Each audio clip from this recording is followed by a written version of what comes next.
রাজনৈতিক দলের নেতৃবৃন্দকে আমি একটি কথা বলতে চাই, সেটা হলো যে আপনার রাজনৈতিক দল, আপনি যে দলই করেন সেটা বড় বিষয় না, ছোট দল বড় দল সব, যে কোনো দলের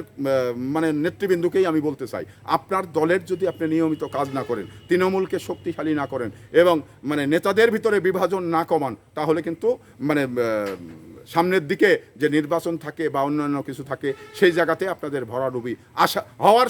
আশঙ্কা থেকে থাকে। তো সেই আশঙ্কার জায়গা থেকে আগামী নির্বাচনে আপনাদের স্ব দলের নেতৃবৃন্দ যারা রয়েছেন তারা দলের কাজ করে আগামীতে দলকে মানে একটি ভালো পজিশনে নিয়ে যাওয়ার জন্যে যেগুলো করার দরকার সেগুলো করেন। কারণ এই নির্বাচন মানেই বড় একটি বিষয়, যে নির্বাচনে অন্ধকারে ভোট দেওয়া হয় আসলে তার পছন্দের প্রার্থীকে দেওয়া হয়। আপনাকে মানে ভোট দিবে কিনা আপনাকে বুঝে নিতে হবে, আপনার কাজকর্ম দেখে সে সন্তুষ্ট হয়েছে কিনা সেটা আপনাকে বুঝতে হবে। তো এই জন্যেই আপনাদের রাজনৈতিক দলের নেতৃবৃন্দ যারা রয়েছেন তারা কিন্তু কাজ করে দলকে এটি পজিশনে নিয়ে যাওয়ার জন্য অক্লান্ত পরিশ্রম করে যান।